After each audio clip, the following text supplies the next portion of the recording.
Welcome po ulit sa Bible Hacks at sa ating pagpapatuloy ng ating pagre-research. Meron po akong ginawang quick research, mahaba po kasi ito pero nag-try ako igsian lang muna ito, quick research lang para mapagbigyan yung napakaraming tanong ng ating mga viewers.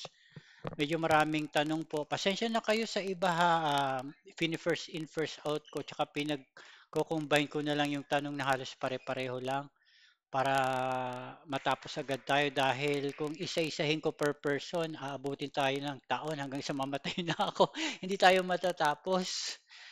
So, ito po mga kapatid, mga ka-research ka-viewers, disclaimer lang po. Itong ginagawa natin ay research, pag-aaral about Bible, yung mga nakasulat sa Biblia. Hindi po ito doktrina, wala rin po tayo ditong hinihikayat na na parang magbubuo ng grupo o samahan. Hindi rin po ako leader, hindi rin ako ang tawag do'n yung parang nagpapastor o kaya wala ang aking objective lang talaga makapag-research tapos may guide kayo kung paano kayo magre-research on your own. So it doesn't matter kung meron kayong sinasalihing ibang religious organization o ibang samahan, okay lang 'yon kasi ano naman tayo, neutral tayo, non-denominational tayo at purely objective level lang ang ating pagsasaliksik sa Biblia. Ngayon sa mga hindi kaya, kasi mabibigat po talaga ito, very, very sensitive yung mga topic natin. Dahil nga syempre, namulat tayo sa mga doctrines, mga dogma na tinatawag, kung ano yung kinamulatan natin at yung mga ninuno pa natin nung araw, kung ano yung itinuro sa atin ng mga pare, mga religious leader. Mostly actually yung mga malalaking institution doon tayo namulat. Like Catholic, Protestant, Presbyterian, Evangelical. Tapos hanggang sa nagka-dumami na rin, may iba-ibang organization. So basically, na-bombard na tayo ng mga dogma na tinatawag, mga doktrina, iba-ibang doktrina. Ngayon, ang layo natin is yung mga doktrina na yun, i-scrutinize lang naman at necessarily pamamalian eh. Pangit yung word na pamamalian kasi ba't mo naman pamamalian kung tama, 'di ba? So tayo naghahanap lang talaga tayo ng facts, truth na wala tayo munang iniisip na kahit anong dogma o doktrina. So research lang talaga tayo, purely research. Nakita nyo naman po yung pagre-research ko.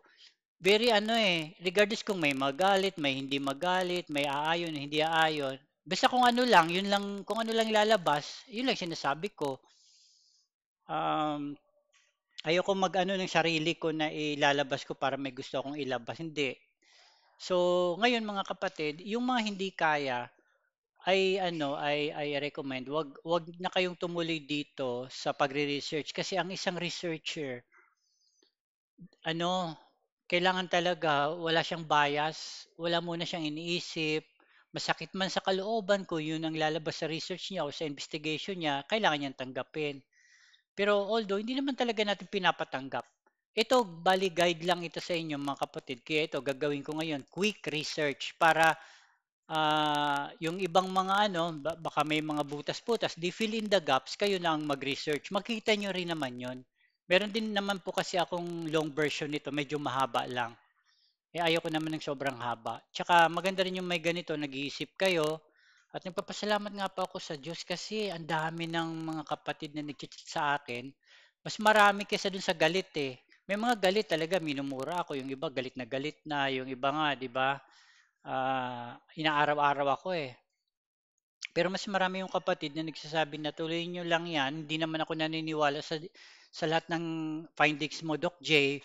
Pero ituloy mo lang kasi serves as guidance. Kahit papaano, halimbawa, papaano ka ba mag-start mag-research, kumbaga pattern lang or parang sa business, gusto mo magnegosyo, hindi mo alam paano umpisahan. Kasi kumbaga sa negosyo wala naman talagang business proof na business na 'pag inumpisahan mo, hindi ka na malulugi, wala namang gano'n. Pero to start with, yun importante papaano ka mag-uumpisa, papaano ang ano mo, later along the way matututo ka na lang. So gano'n din ginagawa natin sa research. Later along the way may mga natututo na sa inyo mag-research, may mga natututo na magkaroon ng critical thinking. Yung iba nga nagugulat ako kasi medyo advanced na yung sinasabi nila. Akala kasi nung ibang nagagalit sa akin, ang mga kapatid dito mga mga tanga or ano, or parang nabe-brainwash ko. Hindi nila alam. Hindi ko siyempre alangan naman i-post ko. Siyempre kasi very sensitive ito. Ayaw ng mga kapatid na yun na mai-post sila sa feed ng ano ng Facebook. Kasi nga tingnan mo nga nangyari sa akin, halos ipako na ako sa krus dahil dun sa YHWH. Ang dami nagagalit. Siyempre sila gusto na lang nila ng tahimik na life. Pero ang dami, may mga nagchat-chat pa sa akin, Brad, baka pwede yung history ng Greek, umpisahan natin doon. Brad, baka pwede yung sa, ano ba yun, yung mga sa Sumerian text. Sabi ko later na lang yun kasi nakafocus pa ako sa Bible. Dadaanan din naman natin lahat yan, sabi ko. Hindi naman natin i-skip yan kasi very vital din ang mga yan eh. Lalo na yung mga books na mas luma pa sa Biblia. So anyway, yun lang ang ating disclaimer. Kung ano, huwag kayong magagalit sa akin. Huwag nyo na lang akong panoorin. Huwag nyo na lang pong panoorin itong episode na ito kung nagagalit kayo. And then, yung mga nagde-debunk, gusto nila sagutin ko kaagad. Hindi ko galit sumagot kaagad yung parang gigil ako, bukas sagutin ko na hindi. Unang-una, ang priority ko muna kasi yung mga nagtatanong na nagka-research ko.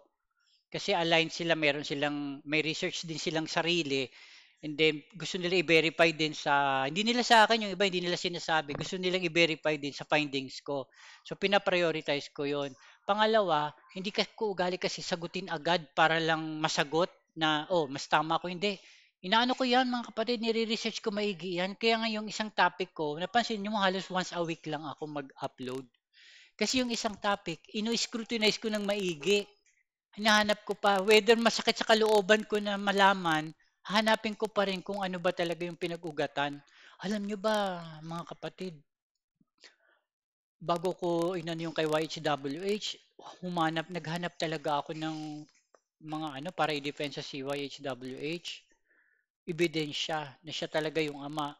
Based sa research ha, hindi ko naman kayo pinipilit na kayo na maniwala kayo sa akin. Siyempre, kayo na rin naman makaka-discern. Pero ang ibig ko sabihin, hindi ko naman ginanon lang yun tapos para ganunin pasamain si YHWH. Hindi naman. Naku, kung alam nyo lang, isang buwan akong umiiyak. Parang nagtampo ko sa Diyos, inisip ko, pinaglaruan lang tayo. Lahat ng ano, di ba nakwento ko na sa inyo yon. Nanginginig ako, para akong ano, hindi ko ma-explain ang nangyari sa akin. Yun nga yung nawala ako ng isang buwan. Yun talaga yung dahilan. Kaya ini-expect ko may experience nyo rin yan.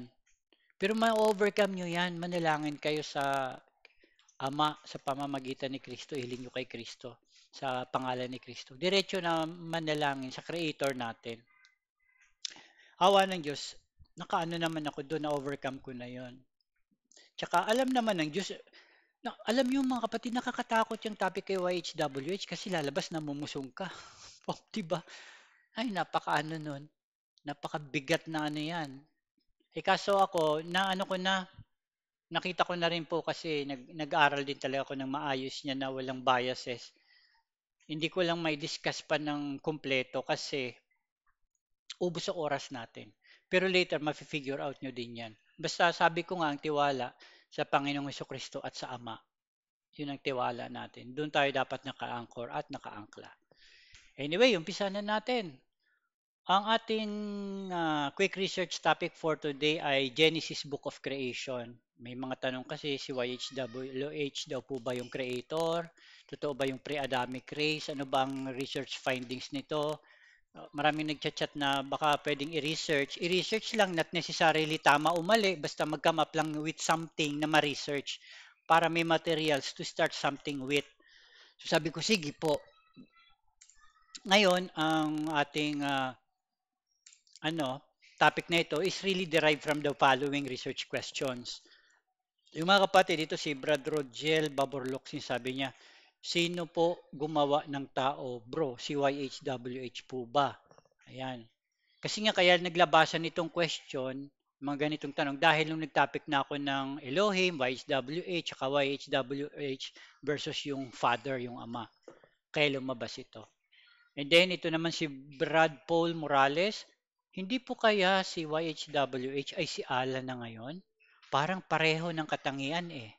So ito si Brad Paul Morales, medyo nag-ano na siya eh, nag-iisip siya sa current situation.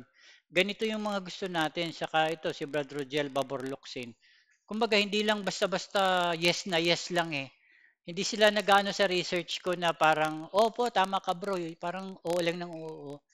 May mga tanong na sila na para lang ma-validate din sa end nila. Ito naman si Brad Rostan, bro, bukas ka ba sa idea na may unang tao po nilika bago po kay Adan at Eva? So ito yung tinatawag nila na pre-Adamic race. And then yung isa naman, sabi niya, sino po ulit dumaya kay Eva, bro? Then ito yung mga, hindi ko na pinost yung iba dito mga PM. Sabi nila, totoo ba ang pre-Adamic race? Sino ang gumawa kay Eva at Adan? Halos pare-pareho, kinumbine ko na po. Creator ba si YH, si Yahweh? Sino ang gumawa sa tao? Tapos sabi ni Brad Lord Kaisen, bro, pakitopic naman yung pre-Adamic race. Ito bago lang, pero sinama ko na kasi pareho lang ng topic. Then si Sis Jen Hadukana, sino po talaga ang creator? Ang El Elyon or mga Elohim? Ayan. And then next, may sisingit lang po ako. Ito bago-bago lang ito si Brad. Pagbibigyan ko kasi parang naano siya eh. Siyempre, di ano niya eh. Ito si brother, kailangan kong anuhin. Isip, brother, siningit na kita, pero kung tutusin, hindi pa dapat kasama ka. Siningit ko na ito kasi nakita ko medyo ano naman dito eh, related sa topic natin. Sabi ni Brad, sabi niyo kasi brother, hindi niya created. Pero ayon, brother, si Kristo mismo nagsabi, created lalaki at babae si Eva at Adan. Kasi nga sabi ko, ang nag-create kay Eva at Adan, ang gumawa kay Eva, ang gumawa kay Eva at Adan, ang gumawa kay Eva at Adan, hindi create, gumawa kay Eva at Adan, si YHWH, kung naalala nyo yon, nag-create ng controversy yon. So, syempre, si brother concerned siya. Ayan, binakbak ako ng chat ni brother. Mahaba yan. Kinuha ko na lang yung mga points ni Brad para naman hindi mahaba. Tapos sabi niya, kung hindi niya created, sino nag-create? Ibig niya sabihin, kung hindi created ni YH ng ng ng source, sino nag-create? Or kung hindi naman created ni YHWH, sino nag-create? Tapos sabi niya, ilang Diyos ba pinapakilala ni Kristo at mga apostol, brother, na creator? Ito pwede ko na sagutin directly, pero mamaya, maan natin yan masasagot. Of course, isa lang ang creator na pinapakilala. Tapos sabi niya, kumpirmado naman brother ni Kristo, ipinaliwanag niya naman sa Mateo 19:4 yung paglalang sa tao sa Genesis. Tama yan, nasa Mateo 19:4 binigyan niya sa akin yung verse. Maganda itong kay Brad, meron siyang ano. Brad, ano itong ano to? Isord po ba itong sayo? Itong gamit ni Brad, ano to? Isord ba to? Wala kasi ako nito sa app. PC gamit ko. Ano yata to? Bible Hub? O Isord. Brad, pa-share naman itong gamit mo dito ha. Kung ano ito para magamit din ng mga kasama natin na nagre-research din. Tapos sabi dito ni Brad, sabi diyan ni Kristo, created brother, nag-cited si Kristo. Nag-cite si Kristo sa Genesis created. Tama yan, nakasulat. Ayan o. Mamaya anuhin natin. Ito, created. Yan. Sige. So galing po dito sa mga tanong na to yung topic. Wag na kayong magselos dito kay Brad ha. Yung mga nauna, may mga pending pa akong tanong. Siningit ko ito kasi importante rin ito tsaka sabay na rin naman sa topic.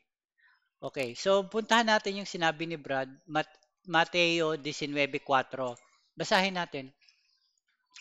Sabi sa King James, and he answered and said unto them, si Kristo po ang nagsasalita, have ye not read that he which made them at the beginning made them male and female? Yan. So sabi ni Kristo, hindi nyo ba nabasa na nakasulat? Hindi nyo ba alam? Hindi nyo ba nabasa, nakasulat na ginawa silang lalaki at babae? Yan. At male and female, lalaki at babae. Tapos sa Mark, hindi lang naman sa Matthew, meron din pong nakalagay, but from the beginning of the creation of God, but from the beginning of the creation, God made them male and female. Ayan, Brad, dinagdagan ko na yung Mark 10:16 kasi para yung iba magtatanong naman Mark 10:16. So pinagsama ko na, kinumbine ko na. So tama 'to nakalagay, sinabi ni Kristo 'yan, si Panginoong Kristo nagsasalita na crinate talaga ng Diyos lalaki at babae. Kasi ang context nga nito yung iiwan ng lalaki ang kanyang nanay at tatay tapos, magiging isa sila ng asawa niya. Anyway, hindi naman 'yan yung topic natin. So ang topic natin created. So ang tanong ni Brad dito, ah, sabi diyan ni Kristo created brother, nag-cited si Kristo sa Genesis. So created ba? Created ang lalaki at babae. Okay. Ngayon may tanong pa siya. Sabi ni Brad, sabi niyo kasi brother, hindi niya created. Pero ayon brother, si Kristo mismo nagsabi, created na lalaki at babae, si Eva at Adan. O, dito naman nagka-problema kasi wala naman sinabi doon si Kristo na Eva at Adan. Sabi niya lang, created lalaki at babae. Kaya sabi ko, hindi created si Eva at Adan. Iba ang nag-create. Naalala niyo, sabi ko, ang nag-create, ang gumawa, actually hindi create. Sabi ko, ang gumawa kay Eva at Adan, si YHWH. Doon nagkaroon ng controversial at nagka-problema. So dito, ang sinasabi nito ay created lalaki at babae. Walang sinasabi na si Eva at Adan yan. Ngayon, para mas maintindihan natin 'yan, baka sabihin niyo nag-iimbento lang ako. Alamin natin ano ba itong sinasabi ni Kristo dito. Para maintindihan natin 'yan, punta muna tayo sa creation story. So punta tayo ngayon. I-check natin yung Bible. Alam niyo po ba mga kapatid, mayroong dalawang distinct creation accounts na mababasa sa Biblia, sa Genesis. Yung unang creation account, yung Genesis 1, 1 to 23, at saka yung Genesis 2, 4 to 25. Teka, ayusin natin ito. Bakit ganito ito? Uh,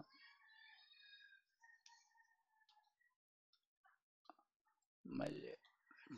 1 to 23 dapat yan. I-ano nyo na lang mga kapatid, pasensya na. Ano ba yan ang ano ako na mahirap talaga pag nagmamadali tsaka mag-isa ka lang. Dali lang po. Pasensya na po. Ayusin ko lang para hindi malito. Kasi pamamalian na naman ako ng mga naghahanap lang ng ano, ng mali ko. Mga nakaabang. Ito, ayos ko lang po. Ayan, 23 yan. Baka kasi pati yan, madali tayo. Okay. Okay. Ayan. So, babasahin natin Genesis 1:1 to 23. Basahin muna natin yan, yung first creation muna. Genesis 1:1, 23. Sabi, sa English na lang. In the beginning, God created the heaven and the earth. Alam niyo naman ang God, Elohim yan. Tapos ito, plural yung heavens, ano? Huwag na muna natin isipin yun. Basahin na lang natin ito. In the beginning, God created the heaven and the earth. And the earth was without form and void, and darkness was upon the face of the deep, and the Spirit of God moved upon the face of the waters. So, ang earth walang form, void yan. Okay. And God said sa one, let there be light, and there was light. And God saw the light, that it was good, and God divided the light from the darkness. 5. And God called the light day, and the darkness he called night. And in the evening and the morning were the first day. Okay. And God said, let there be a firmament in the midst of the waters, and let it divide the waters from the waters. Okay. 7. And God made the firmament and divided the waters which were under the firmament from the waters which were above the firmament, and it was so. And God called the firmament heaven, and the evening and the morning were the second day. And God said, let the waters under the heaven be gathered together unto one place, and let the dry land appear, and it was so. And God called the dry land earth. Okay, so tinawag na yung dry land earth. And the gathering together of the waters he called seas. And God saw that it was good. Tuloy lang natin. And God said, let the earth bring forth grass. Nagtanim na siya. The herb yielding seed, and the fruit tree yielding fruit after his kind, whose seed is in itself upon the earth, and it was so.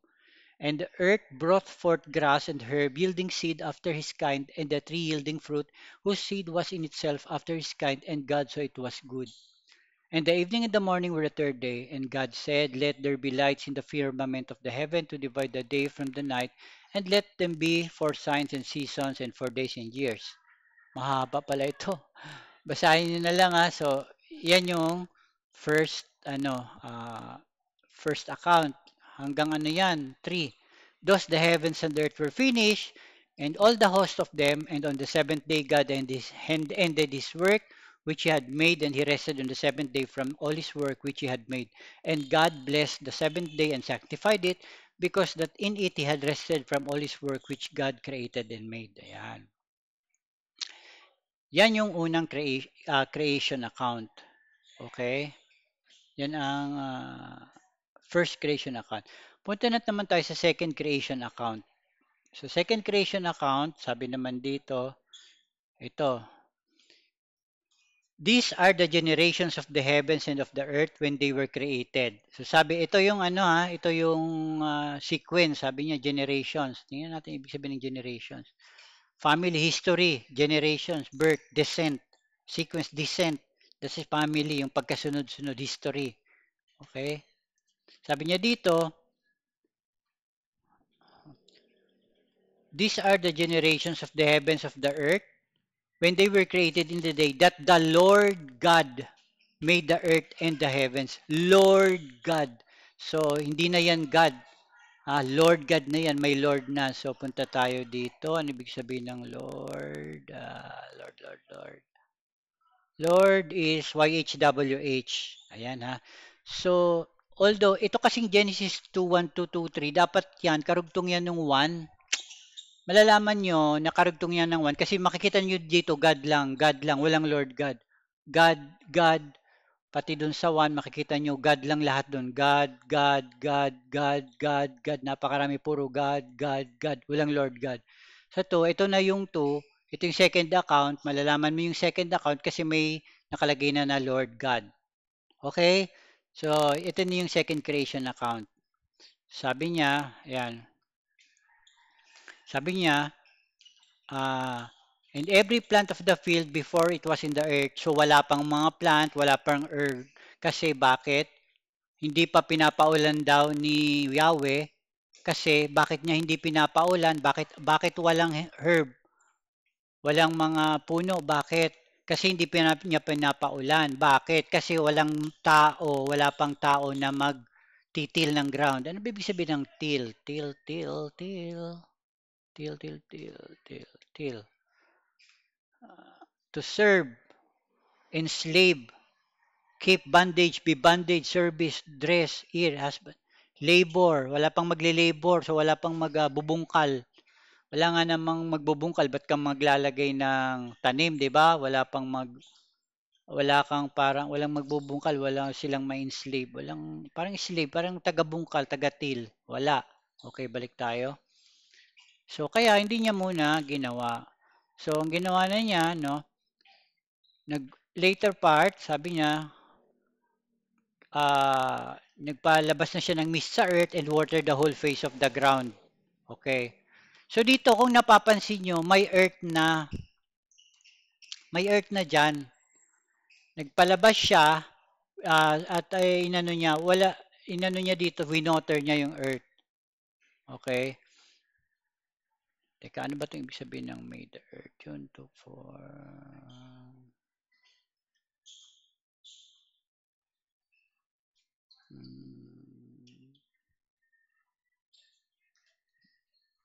Okay. So balik tayo.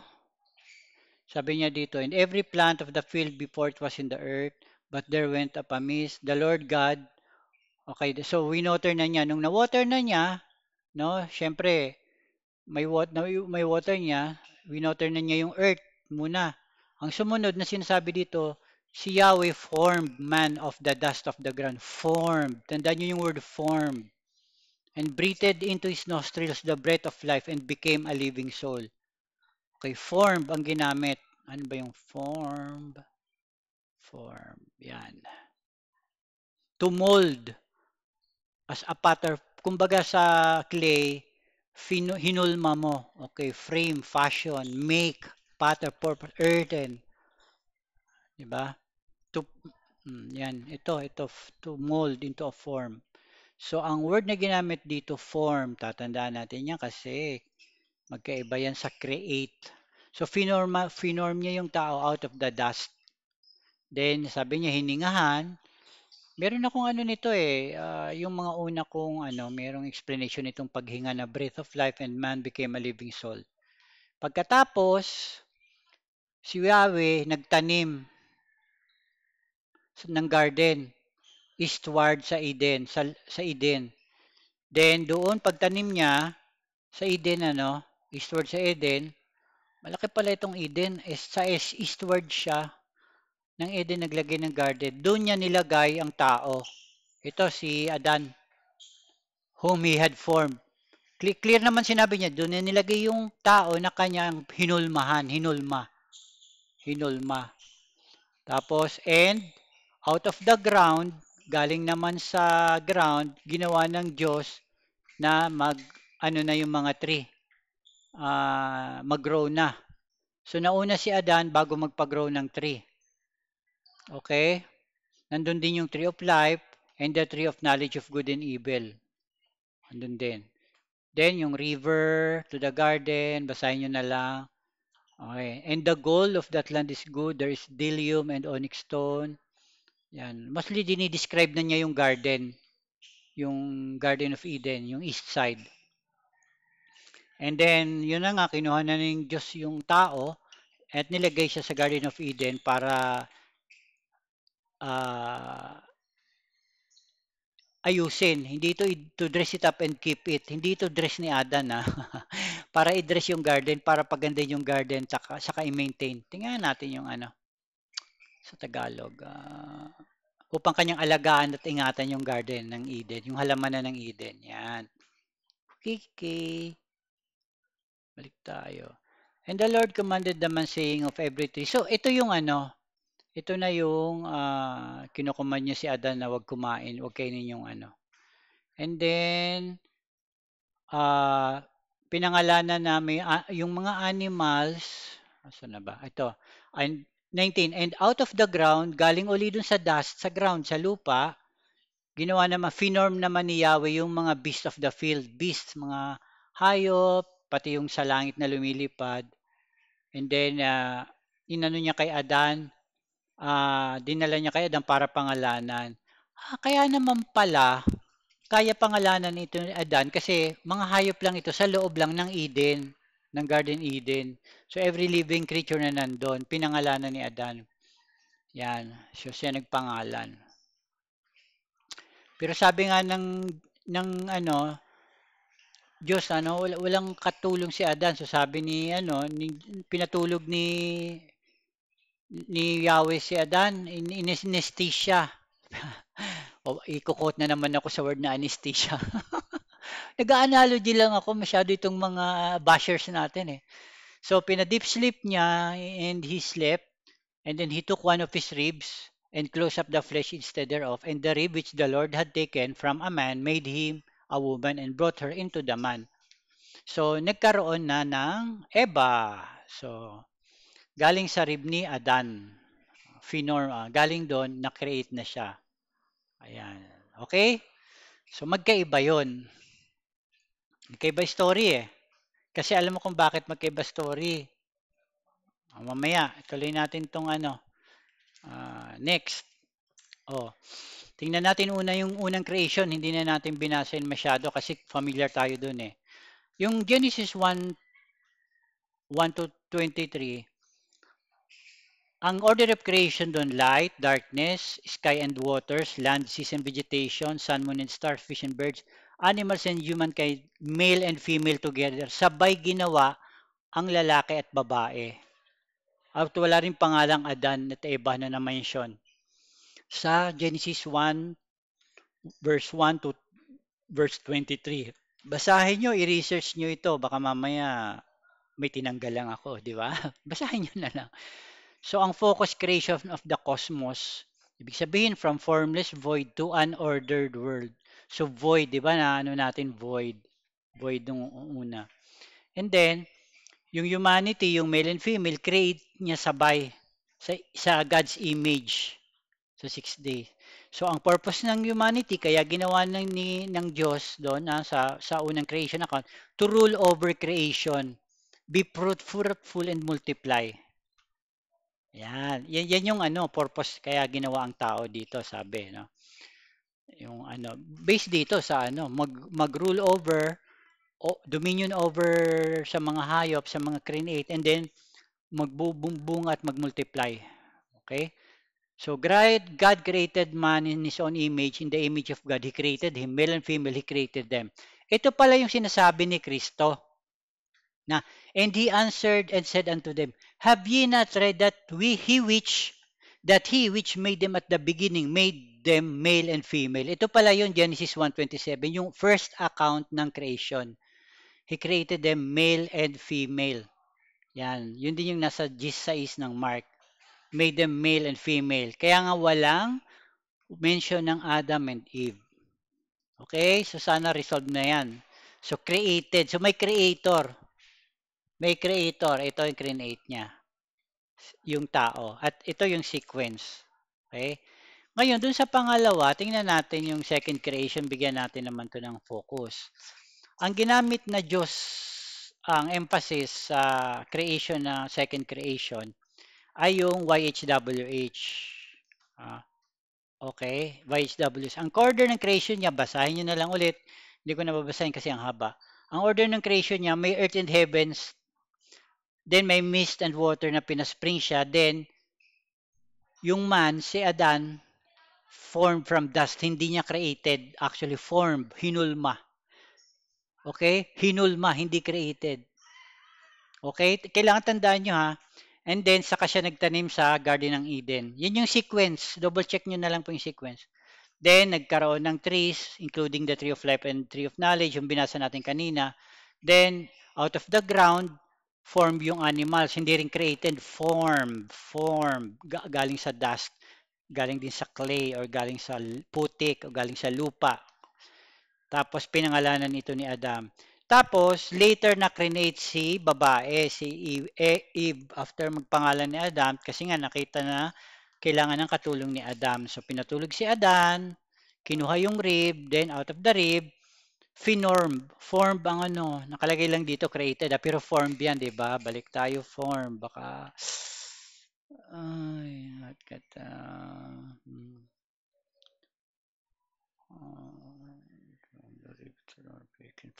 form, okay.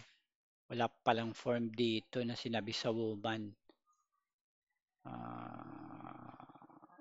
Okay. Wala siyang form pero hindi rin siya created. Pero galing sa ribs. So, big sabihin, may pinanggalingan. Okay. Hindi ko pa chinek yung old translation nitong kay Eva. Kasi ang inano ko maigi yung kay Adan. Anyway, okay lang din naman kasi dito, lumalabas, hindi nga sabay create si Adan tsaka si Eva. Pero doon sa first account of creation, sabay ang lalaki at babae. So dito, ang focus yung creation ng humankind, may relasyon siya sa Diyos doon sa doon kay YHWH. Men created first from dust, then women later from man's side. Okay, then create siya, formed actually, hindi talaga created, kundi formed. Then ang purpose, to tend and keep the garden. Ang purpose, kaya sila ginawa, basahin nyo na lang ulit, para alagaan yung garden. Wherein yung purpose doon sa isa kanina, sa unang account, to rule over creation and be fruitful and multiply. Dito sa pangalawang creation, i-keep yung garden itil. Sumunod lang doon sa inuutos ng Diyos na nag-form sa kanila. Kasama nila doon ang Diyos. So, God is personally involved. Kaya nga lumalakad, nakakausap nila ang Diyos doon. Kaya sabi nila, nakakain ba kayo ng punong kahoy na pinagbabawal? Sabi. Ayan. So, yun ang magkaibang account.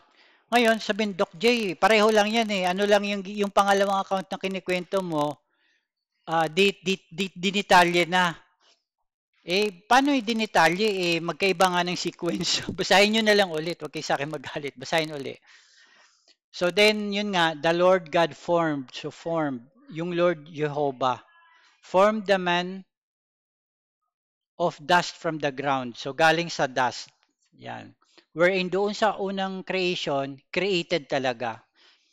In fact, is-side by side natin ang timeline.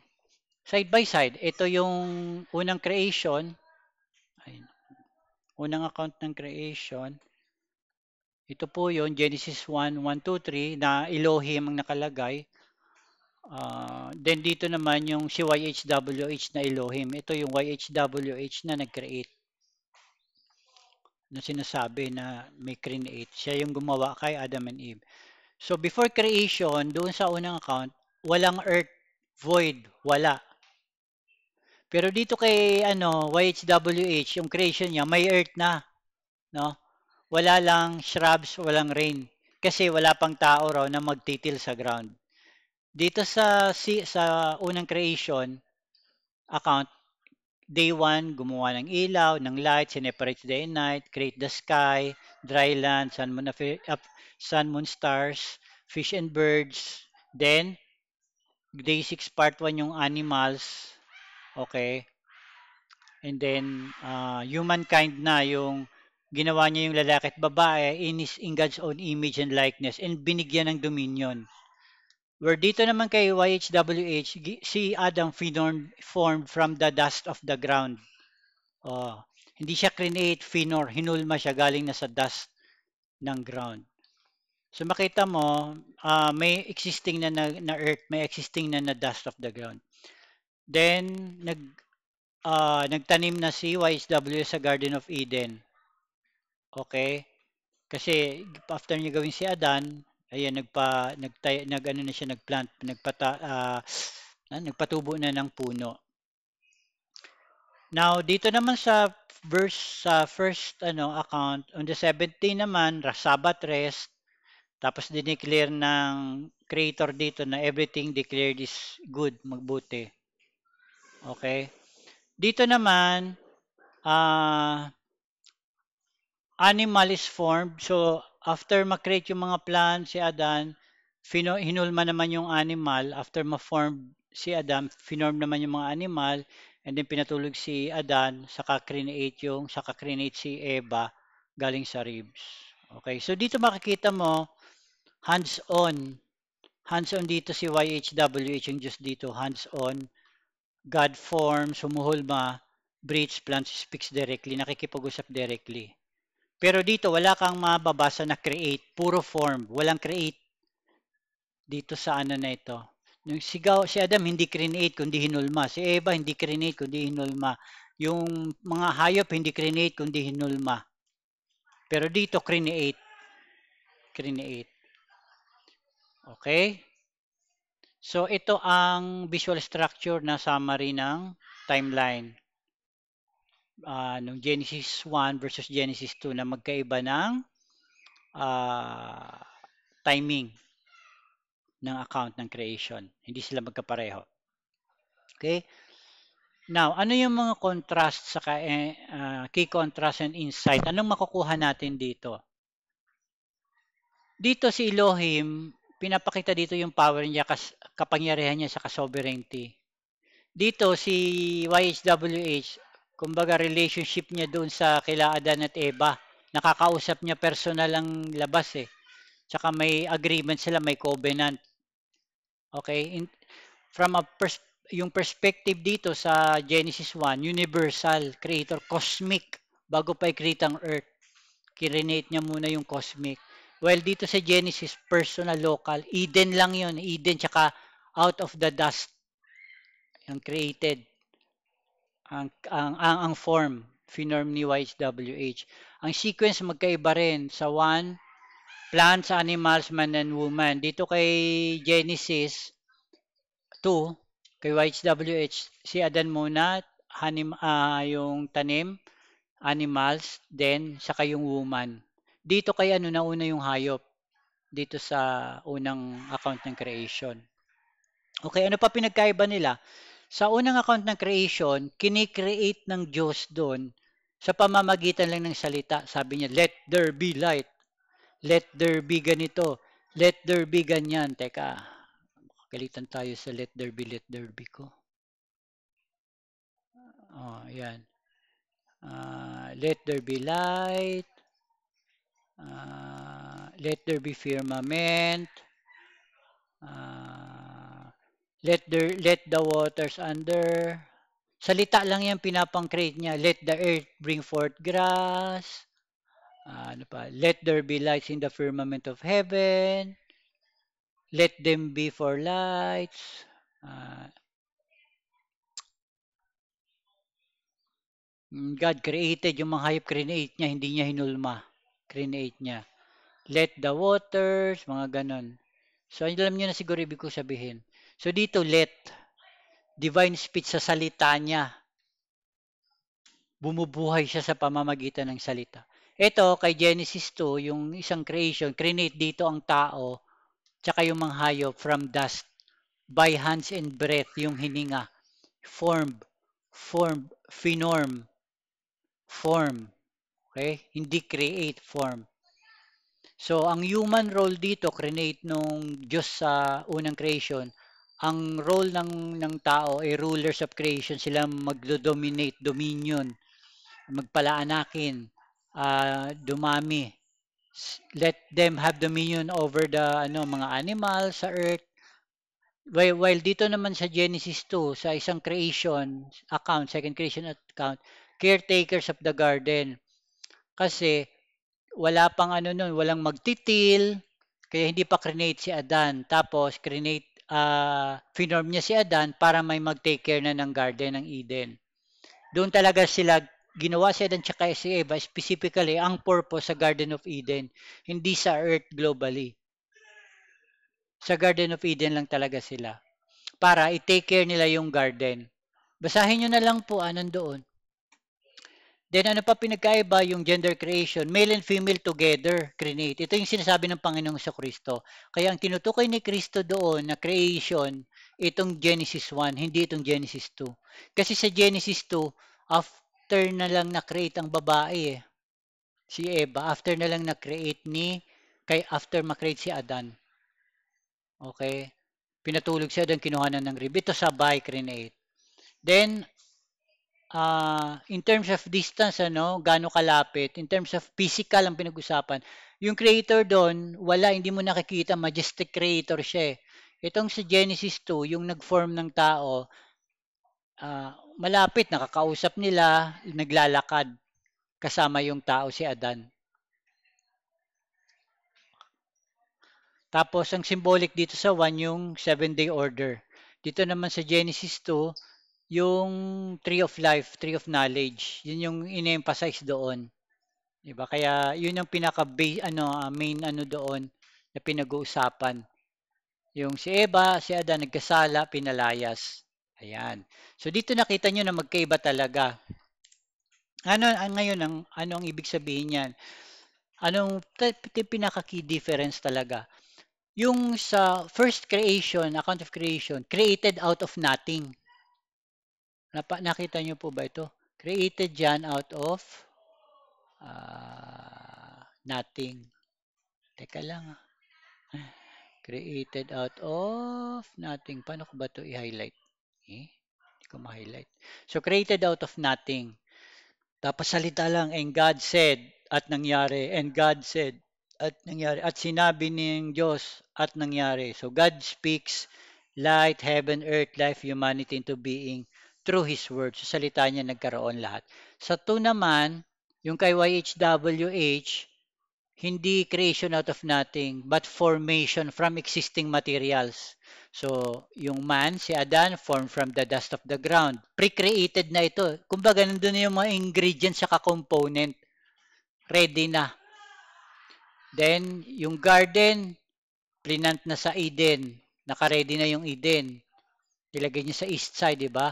Yung animals, finorm from the ground. So, meron ng parang existing material, hindi out of nothing.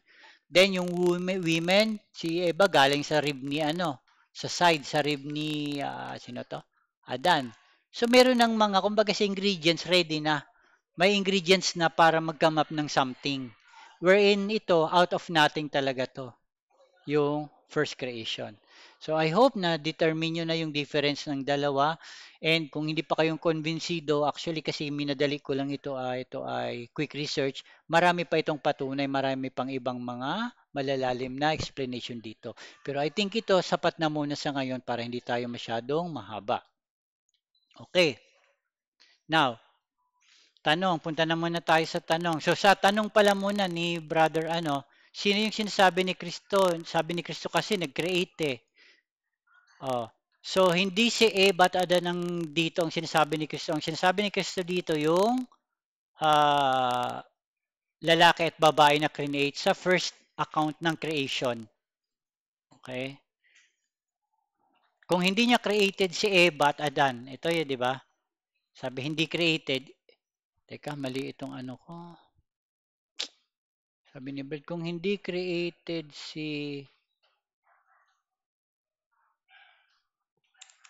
ang ibig sabihin niya dito, kung hindi created ng Diyos Ama si Eva at Adan. Yan. Okay. Kung hindi created ng Diyos Ama si Eva at Adan, sino ang nag-create?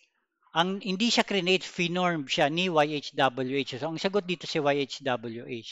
Ilang Diyos ba'y pinakikilala ni Kristo at mga apostol brother na creator? In reality, ang nagpapakilala talaga ng isang Diyos lang, si Kristo. Hindi nga alam ng mga apostol pinakilala niya sa mga apostol. Isa lang ang creator. Yung YHWH, hindi creator. Nagfo-form siya, nanguhulma lang siya based sa existing na ingredients sa material na created na out of nothing. Okay? Okay. Kumpirmado naman brother ni Kristo pinaliwanag naman niya sa Matthew 19:4 yung paglalang sa tao sa Genesis. So tama nga yung first account creation ang sinasabi ni Kristo dito, hindi yung kay Eva. Napaghalo mo yata brad dito si Eva at Adan. Wala naman nakasulat dito sa Matthew 19:4 na Eva at Adan. Ang nakalagay lang lalaki at babae. So sabi diyan ni Kristo, created brother, nag-cited si Kristo sa Genesis. Okay, so sana resolve na ito. Kung may tanong, chat na lang po ulit. Pero bago kayo mag-chat, mas maganda double check nyo, research din kayo.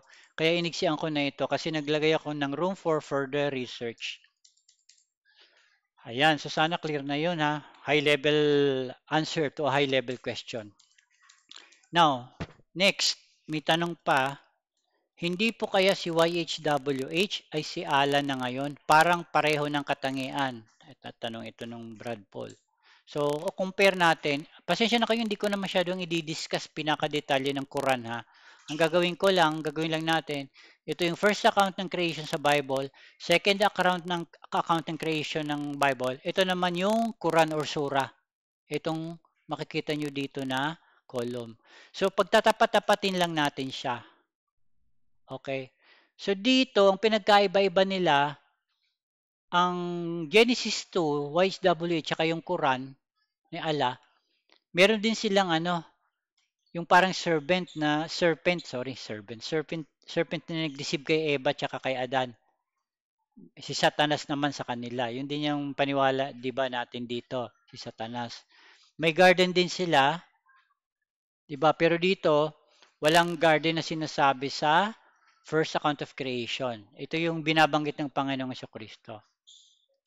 So dito naman, si Adan tsaka dito naman yung babae tsaka lalaki sabay create sa first account. Sa second account tsaka kay Quran, galing kay Adan.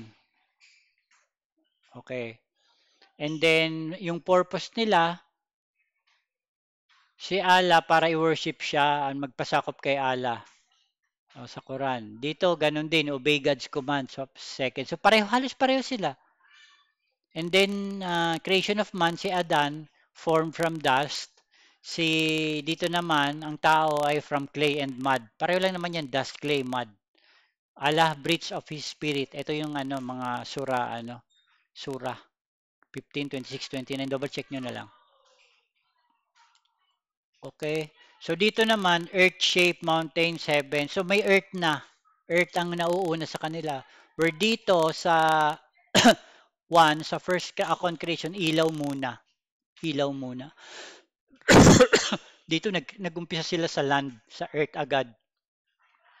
Si Genesis to si Yahweh tsaka si Allah. Okay. Alaway. So, makikita nyo dito, walang kapareho itong first creation, first account of creation. Ang magkapareho talaga, Genesis 2, second account of creation, tsaka si Allah. So, sa tanong mo, hindi po kaya ay si Allah na ngayon, hindi po kaya si YSWH ay si Allah na ngayon, parang pareho ng katangian eh. Pwede. Hindi ko pa i-dig deep down ito, pero sa tanong mo kung parehong katangian, lalabas po, brother, parehong katangian. Hindi pa tayo pwede mag-conclude, pero based sa data na nakikita natin, sa facts, sa nakasulat sa Quran nila, nakasulat sa Biblia, sa Genesis, second account of creation, halos pareho si YHWH. Ang maganda naman kasi dito sa Biblia, dinistinct naman niya yung first creation sa second creation. Sa first account of creation, wala talagang sinabing YHWH. Sa second creation, in-specify is yung YHWH ito. Kaya talagang magkaiba. Pinapakita dito na magkaiba. Okay? Next. Bro, galing kay Brother Stan. Bro, bukas ka ba sa idea na may unang tao po nilikha bago po kay Adan at Eva? So lalabas parang pre-Adamic race. Sabi ni Lord Kaisen, bro, pakitopic naman yung pre-Adamic race po. Medyo mahirap ito pero malaking usapin ito pero bigyan ko lang kayo ng high level then magse-separate tayo for this. Dito pa lang actually dahil dalawa yung account ng creation. Magkakaidinihan at kayo na may pre-Adamic race. Bakit? Sa Genesis 1, ginawa ng Diyos ang tao, lalaki at babae. Cosmic creation, everything. Sa Genesis 2, yung account, may lupa na doon eh. Si Adam, formed from dust/clay. Si Eva, formed from Adam's rib. Nakuha niyo po ba? May Garden of Eden na dito. Existing na. Dito wala pa, void dito eh. So possible which is magdi-deep dive tayo.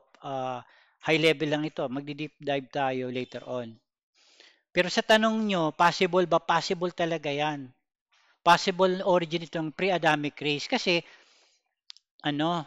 ginawa ng Diyos lalaki at babae sabay yan eh. Created, dito formed, hinulma. So magkaiba talaga yan. Hindi ko alam paano yan nila i-reconcile. Pero magkaiba yan, kahit nga sequence, di ba? Magkaiba. And then, kino-confine sila sa Garden of Eden. While itong mga tao, ang gusto ng Diyos dito, global, magpalaanakin sila, kumalat sila, tapos magkaroon ng mga dominion sa mga hayop. Sa taas, yung Father, siya yung source, yun yung creator out of nothing. So, itong buong cosmic creation, out of nothing yan. Of all things. So, hindi lang tao, hindi lang of male and female. Hindi lang tao yung create out of nothing. Kundi lahat. Lahat ng bagay, pati cosmic. Beyond Earth na ang pinag-uusapan, beyond planet Earth.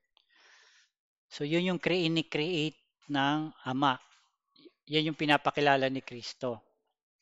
Kaya kinukote niya ito. Kaya alam mo, minsan inaano ako ng mga sabi, kinukote niya kinukote ni Kristo yung Old Testament. Ibig sabihin, Doc J, hindi ka naniniwala sa Old Testament na ganon. Depende yun kasi depende. Kasi, hindi kasi di ba napag-usapan natin last time, may mga binago na, may mga dinagdag. May binago at may dinagdag. Kailangan malalaman din natin yung base sa diwa sa New Testament kung ano yun yung dinagdag niya, ano yung hindi. Okay? So yan. So ang Father source creator out of nothing. While yung Garden of Eden, yung second account ng creation, si YHWH, finorm niya or hinulma niya si Adam. Pati yung mga hayop hinulma galing sa mud.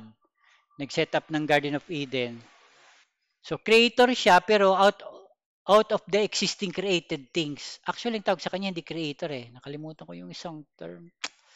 May term dito. Imament ang tawag. Imament craftsman. Craftsman. Pasensya na kayo, nilagay ko dito creator. Pero dapat yan imament craftsman. Palitan natin. Baka magalit kayo sa akin.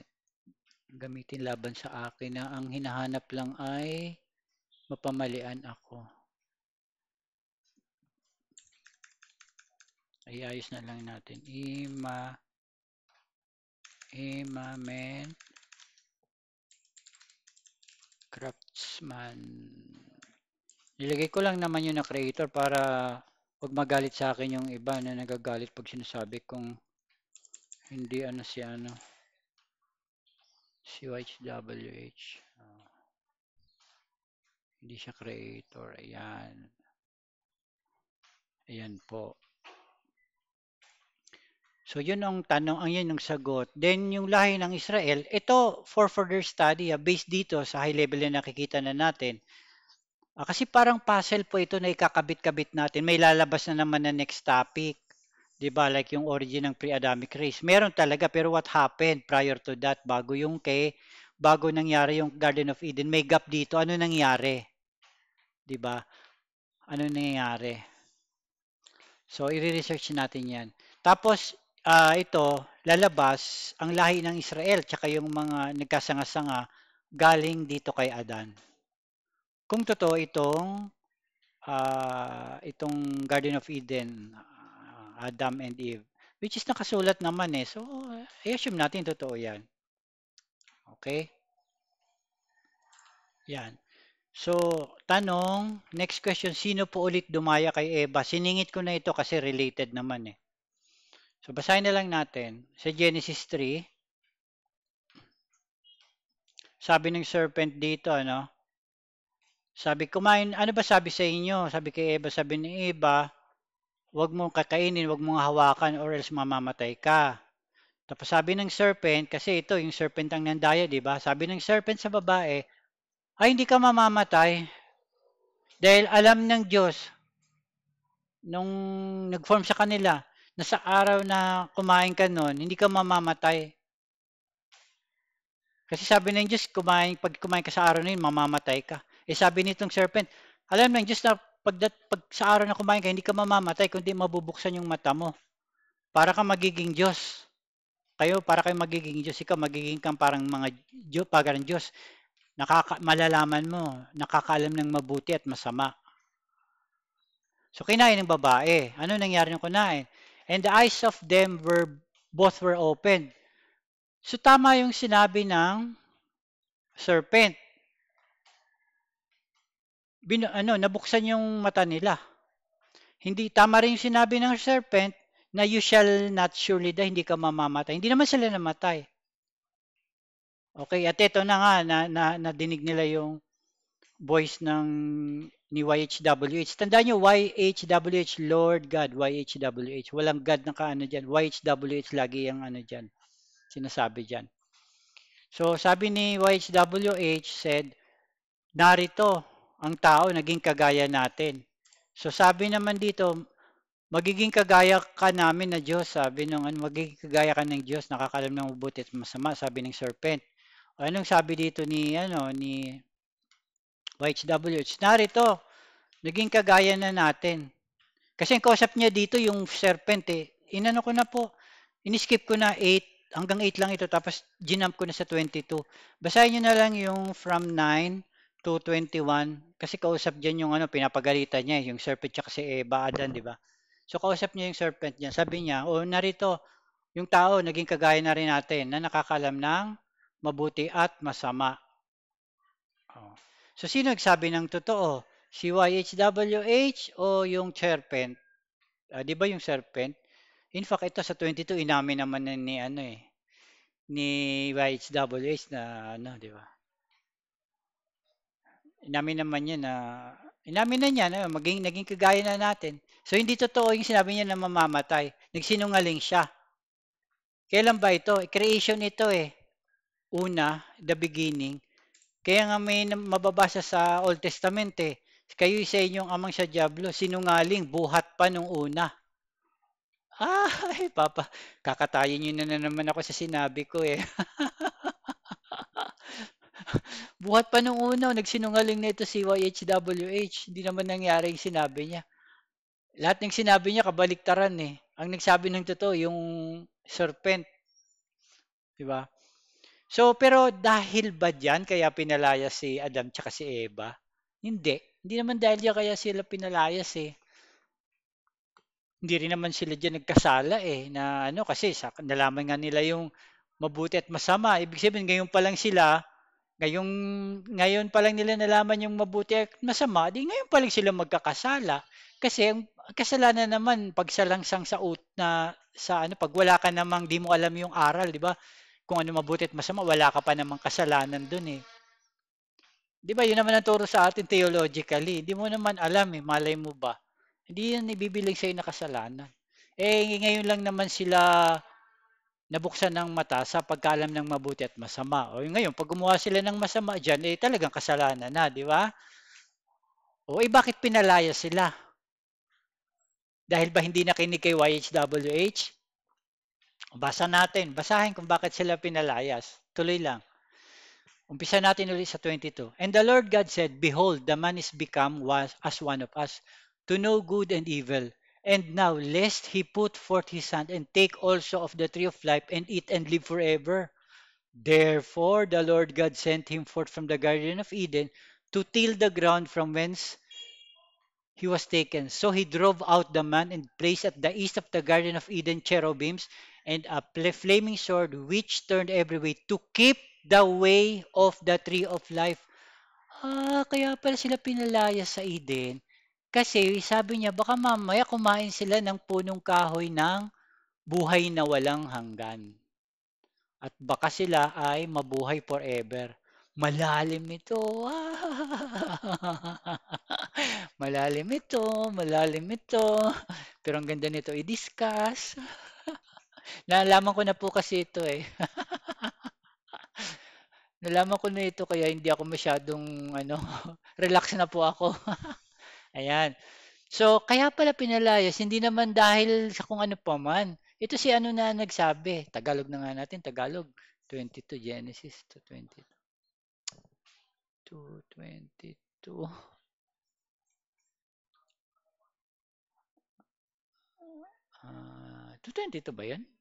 Genesis 2:22. 3. Sorry. Nakatingin pa ako sa kabila. 3:22 ito. Sabi niya, at sinabi ng Panginoong Diyos, narito, ang tao'y naging parang isa sa atin. Sabi, naging parang Diyos na. Sabi ng ano, kasi magiging parang Diyos kayo, sabi ng isa sa nangyari. Naging parang isa sa atin na nakakakilala ng mabuti at ng masama. At baka ngayon iunat ang kanyang kamay at pumitas na naman ng bunga ng punong kahoy ng buhay at kumain at mabuhay magpakailanman. Sabi ni YHWH, delikado tayo baka iunat yung kamay, pumitas na naman ng bunga ng punong kahoy ng buhay. Mamaya, mabuhay din ito magpakailanman. Kaya anong ginawa? Pinalaya siya ng Panginoong Diyos. Si YHWH ito, Lord God, sa halaman ng Eden upang kanyang bukirin ang lupaing pinagkunan sa kanya. Ibig sabihin nito kasi, 'di ba yung Eden pinapabukid naman talaga sa kay Adan tsaka kay Eva. O pinalaya siya doon. Ay dahil baka mamaya pumitas. Ano pat itinaboy ang lalaki at inilagay sa silangan na ng halamanan ng Eden ang mga kerubin at ang isang nagniningas na tabak na umiikot upang ingatan ang daan patungo sa kahoy ng buhay. Binantayan pala yung ano, daanan papunta sa kahoy ng buhay. Baka mamaya pitasin nila at kainin. Eh di nagkaroon pa sila ng buhay na walang magpakailanman, mabuhay ng magpakailanman. Yun pala yung dahilan bakit pinalayas, hindi dahil nagkasala. Saan ba natin nakuha yung nagkasala kaya pinalayas?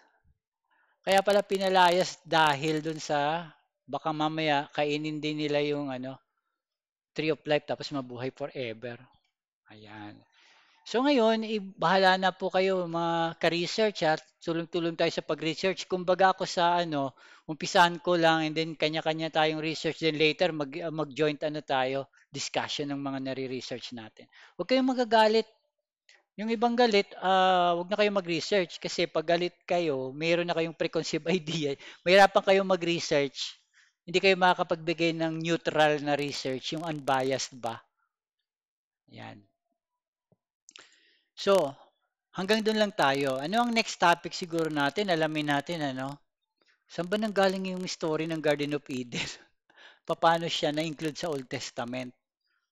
Kasi bakit ganun? Di biglang nasingit yun, di ba? Bakit naisingit? Tsaka iba talaga siya. To be fair, ano, hindi naman sinabing God, sinabing Lord God. in-specify na si Yahweh ang involved doon sa Garden of Eden at hindi yung source creator, hindi yung ama na nag-create ng lalaki at babae sabay na sinasabi ni Kristo. Yan. Tingnan natin po kung ito ang next o magsingit pa ako ng ibang question kasi baka magtampo. Mga kapatid, huwag kayong magtampo ha kasi yung ibang mga tanong nyo, kaya ako natatagalan, nire-research ko mabuti. Kaya isang topic lang ako minsan sa isang linggo. Tapos syempre, alam nyo, naghahanap ako ng trabaho, may mga inasikaso ko. Hindi ko talaga matutukan ng 100%. Ito nga po, sabi ko sa inyo, trimmed down version lang ito. Kaya nga nakalagay, quick. Kasi kung uugatin niya, tingnan, mahaba yan. Mahaba po yan. May research na ako ng mahaba nito at sasanga-sanga ito. Kaya quick research lang, high level lang para hindi masyadong mahaba ang ating pinag-uusapan ngayon. So hanggang dito lang po mga kapatid, isend ko ang PDF nito. And then yung mga kapatid na maraming tanong pa, napakadami pa tambak. Pasensya na kayo, di ko pa maano talaga. So itatry ko rin naman try ko rin mag-derive uli ng topic galing dun sa mga tanong nyo pa. Kasi madami pa yun eh. Madami pa yun. So dito, sino ang creator? Ang Elyon or mga Elohim? Ang creator yung ama, hindi Elohim. Yung ama talaga. Ngayon ang tanong, si Elyon ba yung ama? Ayun yung next ano natin kasi mahaba din po uli yun. Ang Elyon kasi, alam nyo, tama si Brother Willie Santiago, title yon. Pero during title talagang yun. Tingnan nyo yung word na Elyon sa ano, high, ibig sabihin high, pinakamataas. Pero yung si YHWH, dung time na yun, hindi siya yung yun. Siya sa lower beings ng Elohim. Kaya nga binigay sa kanya ang si Jacob, yung Israel. Pero ibang usapan yun. Ang ganda niyan pag-usapan din. Isang storyline din po yun. Bakit baga nagkaroon ng council, tsaka anong mga patunay pa sa Biblia na nagkaroon nga ng binigay nga ng Most High God or ni Elyon yung dinistribute niya yung mga lupa para i-rule ng mga Elohim. Meron pa po nun eh, mahaba din yun. Meron pang ibang mga verses nun. Kaya lang alam nyo, minsan may nagagalit sa akin, hindi ko kaagad nare-replyan, hindi ko kaagad nasasagot tanong nila. Huwag sana kayo magalit. Later on, pag habang tumatagal, madadaanan naman natin yan. Okay? So sige po, hanggang dito po at maraming salamat po sa Diyos. Sana ay lahat kayo ay nasa mabuting kalagayan. Subukan natin ang ating next topic for research ay yung saan ang galing ang Garden of Eden at paano na-include sa Old Testament. May nakahanda na ako nito, pinag-iisipan ko pa kung ito or yung next na mga batch ng mga tanong uli. Kaya lang ito pong topic na to na next, very sensitive yan. Ah, baka tuluyan nyo na akong awayin na talaga. Sige po, hanggang dito po. Maraming salamat sa Diyos.